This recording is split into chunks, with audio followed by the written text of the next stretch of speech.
This video isn't here to make you suspicious of others. It's not here to spread paranoia or mistrust.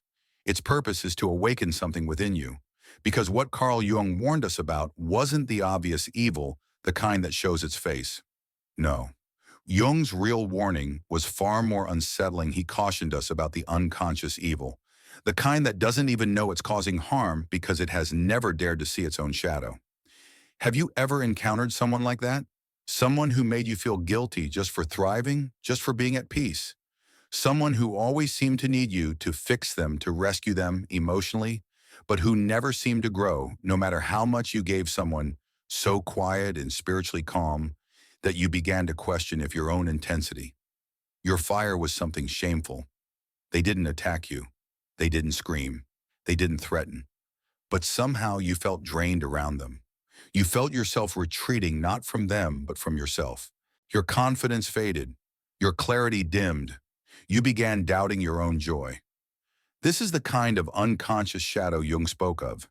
It doesn't come with fangs and flames. It comes disguised as neat as silence, even as love. But beneath the surface, it carries a disowned part of the psyche, the pain that was never acknowledged, the anger that was never allowed, the fear that was never spoken. And without conscious awareness, it leaks into relationships, into families, into our sense of identity. In this video, we'll dive into what happens when we encounter people who are possessed, yes, possessed by their shadow, without knowing it. We'll uncover why some of the most dangerous energies in our lives don't come from bad people, but from those who have not yet faced the darkness within themselves. And we'll ask the deeper question, are we without knowing doing the same to others? Stay with me until the end, because we're not just exploring this to understand others. We're here to understand ourselves, because only when we face our own shadow can we finally stop being controlled by it. You've met them before, people who carry a sorrow like a psychological ID card. Every time they speak, the past resurfaces. A childhood never understood, a love betrayed, a parent who abandoned them at the worst possible moment. They tell their story not to remember, but as if they want you to carry it with them. You don't see them as wrong. In fact, you feel sorry for them. Then from sympathy, you become accommodating. You overextend, you fix, you endure. But strangely, they never truly get better. Carl Jung called this the consequence of a fully rejected shadow. When pain isn't faced, it doesn't disappear, it becomes a tool. The victim begins to weaponize their wound, making others feel guilty for not staying, for not caretaking, for daring to live for themselves. The archetype, the orphan. An abandoned inner child never properly held. Instead of healing and maturing, they freeze in that abandoned state, becoming an overgrown child, living in demand and expectation that others must compensate. They're not evil, but no one ever taught them how to exist without making others feel responsible for their wounds. And if you're not careful, you'll become their crutch on an endless loop of emotional dependency. Are you truly helping or being used under the guise of care? The charming reflection, the mirror with no self. They make you feel like the best version of yourself. They listen, they agree, they praise. Everything you say so interesting, just like me, exactly what I was thinking. It feels like a mirror. You see yourself reflected and feel more lovable. But one day you realize you don't actually know them at all. What do they like, fear, dream of? Jung called this over-identification with the persona when someone fuses with the mask they wear. They abandon their true self to become whoever they think others will love. The archetype, the hollow lover. They don't love you for who you are. They love your love because it's the only thing making them feel worthy.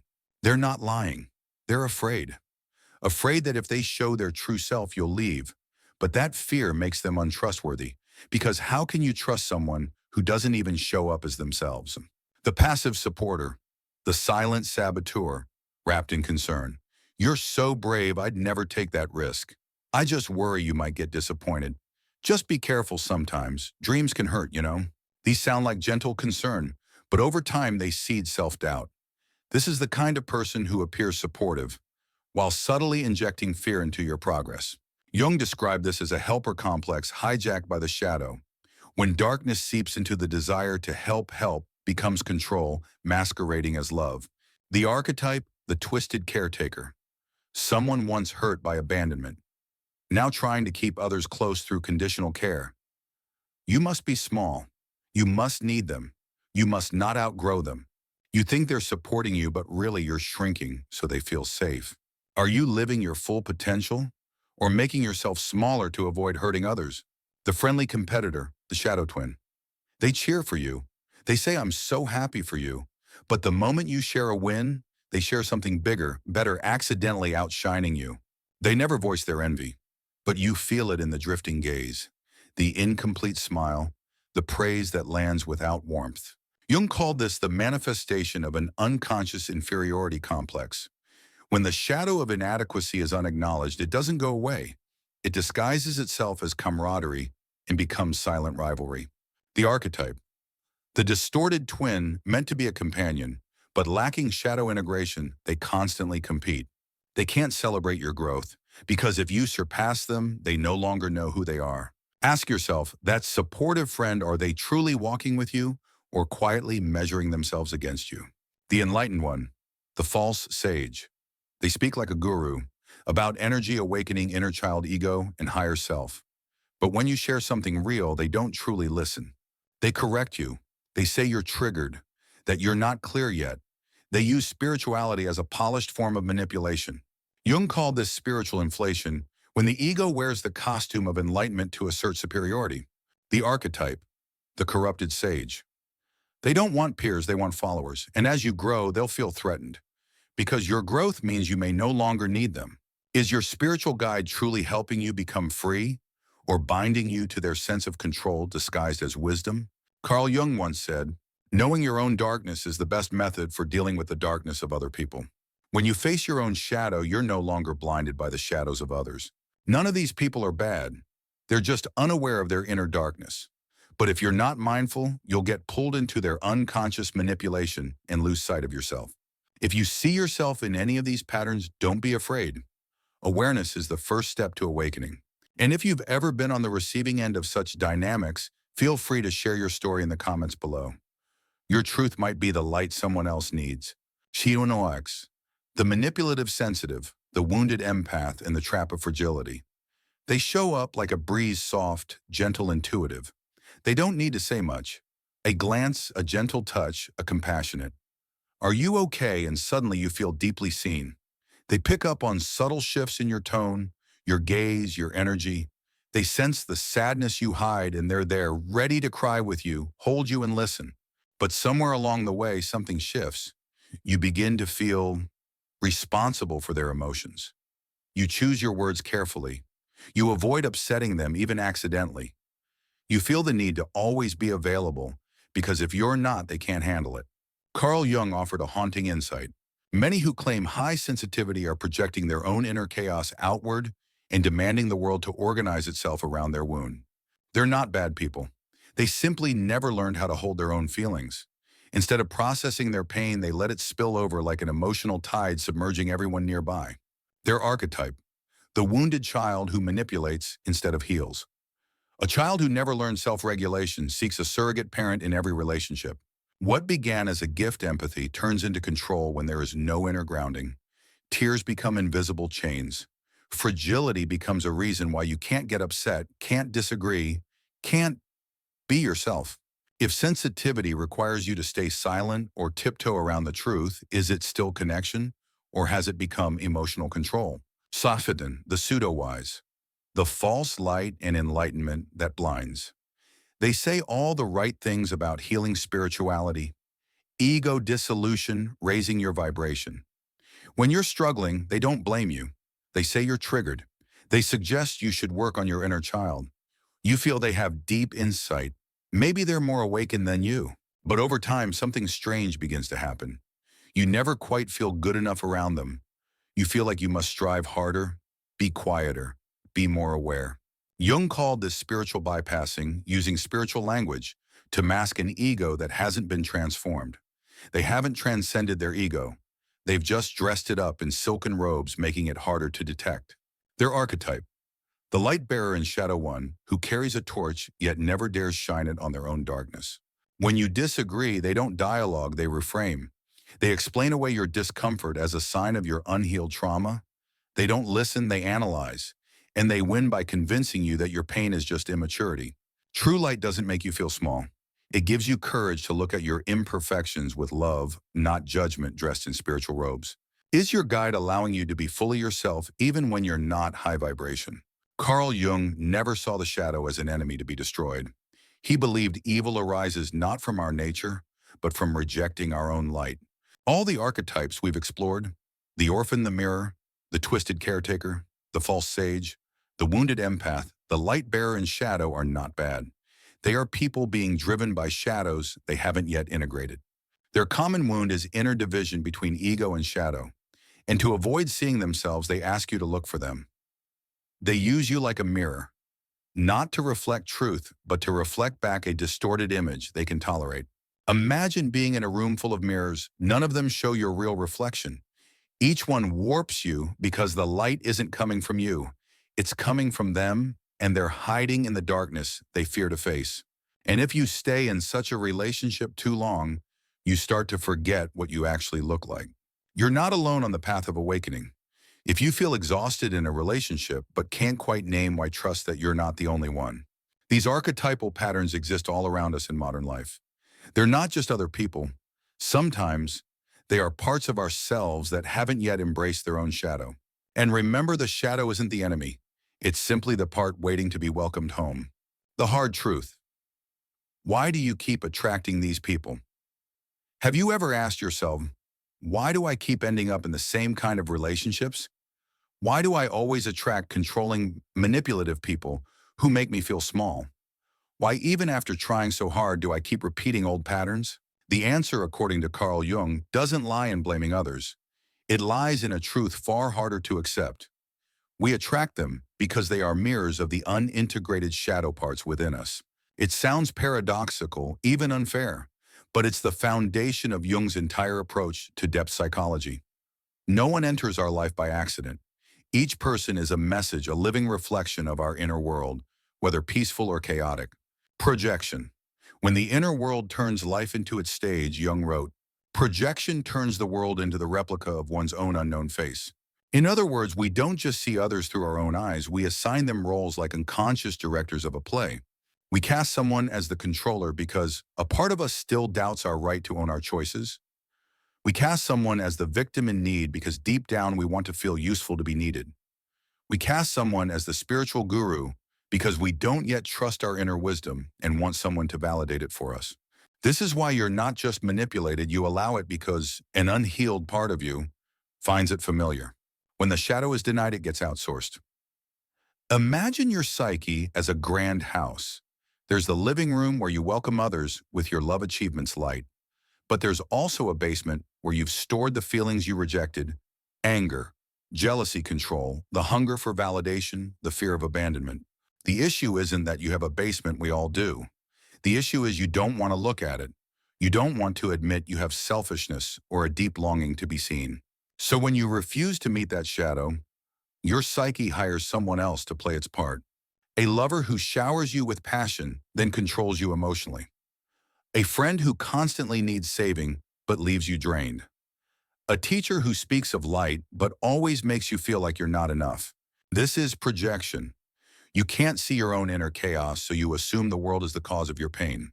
It's not a curse from others. It's an inner spell yet to be broken.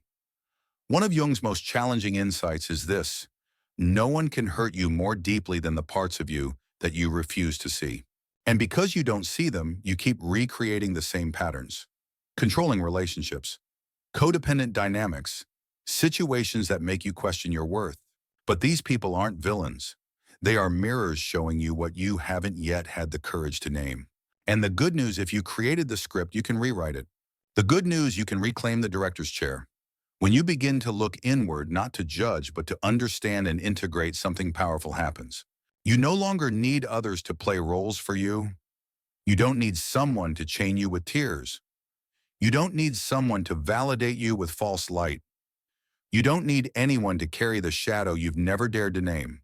Jung called this process individuation, becoming a whole self. Not by removing bad parts, but by embracing every piece of who you are, even the ones you were once told you shouldn't be. You don't have to act anymore. You don't have to hand out scripts. You don't have to fear anyone because you've stopped fearing yourself. Leave your mark on this path of awakening. If this message made you pause, breathe deeply, or feel a shift within, know that you're not alone. Thousands of people who once played the roles of the likable one, the healer, the always strong one, are now removing their masks and stepping into their truth. And you, by reading this far, are likely already walking that path too. Leave a comment below to mark your journey. What have you projected onto others? What roles have you hired people to play in your life? Or simply write, I'm starting to see myself. Because sometimes one honest sentence is the first step to healing. If this message resonates, don't hesitate. Share it with someone who needs it. Subscribe to continue this journey. And let this channel be your mirror, one that reflects with honesty and compassion. Carl Jung once said, one does not become enlightened by imagining figures of light, but by making the darkness conscious. True light isn't something you find out there. It's what you reclaim when you stop running from the parts of yourself you once abandoned. Kindness isn't the cure. Radical honesty is the real healing. In a world overflowing with messages like, always be grateful, always be kind, love unconditionally, there's a question few dare to face. Are you truly loving, or are you just afraid of being disliked? We're taught how to be likable, but rarely are we taught how to be honest without shame, how to say no without guilt, how to hold boundaries without melting into others' expectations. Carl Jung once wrote, the most terrifying thing is to accept oneself completely. And to do that, we must overcome an ancient fear, the fear that people will stop loving us once we stop being nice. The cost of being pleasantly fake, a fertile ground for darkness. In the shadow of politeness, excessive agreeableness, and kindness without boundaries, an ecosystem thrives. Emotional manipulators. They exist in the gray zone, where nothing is clearly right or wrong, but you always end up feeling guilty for not reciprocating. You can't fully blame them, because your own delays in speaking truth, your hesitation in setting boundaries, your habit of pretending to be okay to keep the peace, all create the space where manipulation can flourish. Healing doesn't come from being nice. Healing comes from emotional integrity, from daring to be yourself even when others don't like it. And yeah, so what's the real solution? 1. Redefine kindness. Real kindness is always sharp and clear. Kindness doesn't mean being agreeable all the time. Sometimes telling the truth is the most compassionate act. Sometimes walking away from a toxic relationship is the most freeing thing for both people. Sometimes the most powerful line you can say is, I'm no longer willing to play this role. Jung emphasized, what you do not make conscious will act out unconsciously. And if you're not conscious of what real kindness is, you'll become a nice side character in someone else's script. Practical tools. Ask, is my kindness coming from love or fear? Learn to discern between genuine compassion and approval seeking.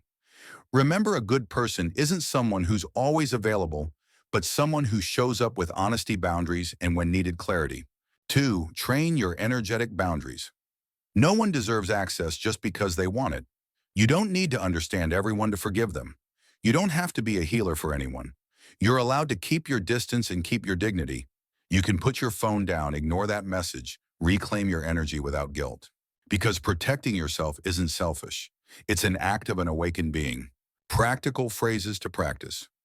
I understand you feel that way, but this is my boundary. I don't agree. I choose to leave. No over-explaining. No apologizing for having feelings. Just standing with your true self, the part that says I deserve clarity. 3. Listen to your first feeling, the voice of the subconscious. You've felt it before. That slight tightening in your gut when someone walks into the room. That subtle chill when someone says the right thing, but your body feels off. That silent pressure to shrink yourself just to be accepted. That's not thought. That's instinct, what Jung might call the shadow sense, your instinctual self warning you. And if you ignore it, you'll learn through pain. Reflection after every interaction. Did I feel expanded, or did I shrink? Did I have to tense up just to fit in? Was I being real, or performing as the nice one? You don't need to become cold, you need to become whole. The ones who can't be manipulated aren't the ones with closed hearts. They're the ones who know when to open and when to close. They don't use walls out of fear. They use boundaries because they honor their own energy. Jung called this the return to the self, a return to wholeness, a place where you no longer have to perform, no longer have to be gentle to keep the peace, where all you need to do is live in the rhythm of your soul, even if someone thinks it's too much, too bold, or too real. Because here's the truth. When you stop pretending to be good, you don't become bad, you become clear. And in that clarity, you are no longer fertile ground for unconscious manipulators. As Jung once said, until you make the unconscious conscious, it will direct your life and you will call it fate. But fate can be rewritten with clarity, with truth, and with a love that doesn't pretend even for yourself. Shadow work, the courageous journey into your own darkness. Carl Jung once said, one does not become enlightened by imagining figures of light, but by making the darkness conscious. And yes, you might be standing at the very gate to your inner shadow. It's not a loud or dazzling entrance, but beyond it lies true personal power. The kind that emerges when your unconscious emotions no longer control you, when you're no longer afraid of being manipulated because you've finally seen yourself fully light and shadow alike. This is the beginning of your journey. The journey of shadow work. Not to eliminate your darkness, but to sit with it, listen to it, and integrate it back into your being as a part of you that always deserved to be acknowledged. 1. Journaling. Letting the shadow speak. It begins with something seemingly simple, a blank notebook. But this isn't your vision planner or gratitude list. This is your shadow book, a space for the thoughts you'd never say aloud, not even to yourself. Just 5-10 minutes a day, ask yourself, what emotion did I suppress today? When did I want to say no but stayed silent? Did I feel myself shrinking around someone? Why? Where did I feel jealousy, anger, or selfishness toward whom? No edits, no pretty words, no forced positivity, just radical honesty. And you'll be surprised your shadow isn't evil. It's just a child who's never been asked, how do you feel? What did you need but never receive? Who made you stay silent for too long? Writing gives the shadow a voice, a way to exist without harming anyone, without becoming a hidden wounded performance. 2. Dialoguing with the shadow, from fear to friendship. Once you start hearing the inner voice go deeper, speak to the shadow. Find a quiet space, sit in front of a mirror or with a blank page. Look at yourself unfiltered and begin to ask, what are you angry about? What need have I ignored? Why do you keep making me run from safe love? Then switch roles, let the shadow respond. You can write its replies, speak them aloud, or even draw. The goal isn't the answer, it's the question. Because when you dare to say, I'm willing to listen to you, the shadow no longer has to scream. It stops hijacking your relationships, stops pulling you back into old cycles. It becomes an ally, not an enemy. 3. Dream analysis. Dreams are the language of the shadow. Jung considered dreams to be the language of the unconscious, the place where what we suppress by day comes out at night in symbols, strange images, and haunting little stories. Ever dreamt of being chased, of familiar people becoming strangers, of secret rooms, deep, endless waters? None of it is random. Start practicing. Record dreams immediately upon waking, even small fragments. Ask which image unsettled me, moved me, intrigued me. Connect it to waking life. Who made me feel trapped today? What truth am I avoiding? What longing did I reject? Every dream is a message from your shadow. And when you're patient enough to decode it, you'll understand there's no such thing as a bad dream, only a message yet to be translated. Chapter 4. The inner family meeting, reuniting the parts of you. You don't just have one self. You're an inner family, multiple aspects living inside you. The rational mother, always trying to stay in control. The wounded child, craving to be held. The wild warrior, yearning to break free. The exhausted observer, just wanting peace. Host a meeting like a real one. Write or record what each member feels, needs, or fears. Don't judge. Don't correct. Just let every part exist and be heard instead of acting out from the shadows or projecting onto others. You'll notice what once felt like inner conflict becomes understandable. And instead of being torn apart, you become the conscious leader of your inner world. Why is shadow work so vital? Because if you don't face it, you'll perform it. And if you perform it long enough, others will hire you to keep acting it out in the same painful relationships, being used, being hurt, being emotionally controlled. Shadow work is your personal declaration of inner sovereignty. It's how you say to the darkness, I'm not afraid of you anymore. I'm ready to listen. And when you do that, you reclaim your power. Not the power that comes from perfection, but the one that comes from being brutally honest with who you truly are. Kindness is not the cure. Radical honesty is the real healing. Maybe you've been hurt too many times. Maybe you've been manipulated by a gentle smile or placed your trust in unworthy hands. But as Jung once wrote, the privilege of a lifetime is to become who you truly are. And if you're still here listening to these final moments, it means one thing. You are ready. Ready to begin the journey back to your true self. Not the nice version that pleases everyone. Not the safe persona society approves of. But the awakened version, the raw reflection of your soul unmasked, unshaken. Awakening doesn't come from anger, but from clarity. You don't need to become cold or resentful toward those who once manipulated you, because anger doesn't heal, it only exhausts the heart. Sometimes what you truly need is clarity, silent, unshakable clarity, the kind that doesn't react, doesn't over-explain, but sees things as they are and no longer gets swept into emotional hurricanes. When you can recognize the people who once affected you without letting them control your inner state, that's spiritual maturity. That's when you've stepped out of someone else's shadow and begun to shine from within. This clarity doesn't come from isolation. It rises from a soul that has claimed its freedom. Only when you stop being pulled into others' stories can you truly return to your own, not do what they expect, but simply do you. Individuation, the path toward wholeness. Carl Jung didn't want you to become a better person. He wanted you to become a whole one who can hold both light and darkness in balance. Not denying your rage just to look spiritual, not idolizing the light to the point of blinding yourself to the truth, but integrating both so no one can control you through guilt or unconscious fear. He called this process individuation, the sacred spiral of self-becoming. Not a straight path to enlightenment, but a spiraling climb inward. First, you face the ego and meet the shadow. Next time, you face the shadow and uncover layers of light behind it. Later, you see even light has shadows not yet understood.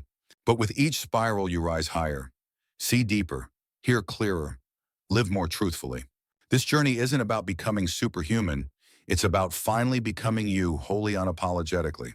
Big changes start with small shifts. You don't need to change the whole world.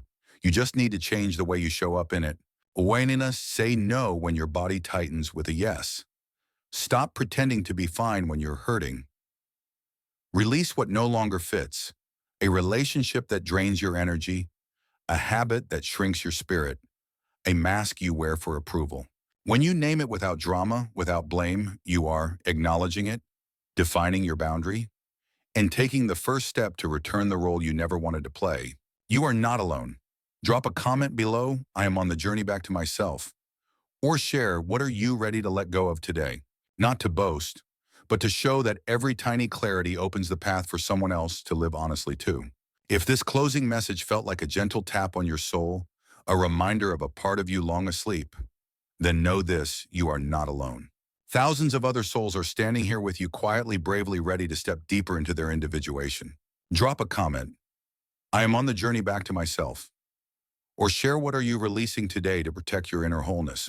Because when you speak it aloud, you don't just heal yourself, you light the way for others. If this video touched you, hit subscribe.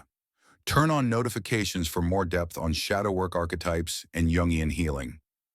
Share it with someone who's longing to return to their real self, not to make them like you, but to remind them of who they've always been. Final words from Jung: until you make the unconscious conscious, it will direct your life, and you will call it fate. But fate can be rewritten, and this time you're not following it blindly. You're walking toward yourself with clarity, with honesty, with love that doesn't pretend.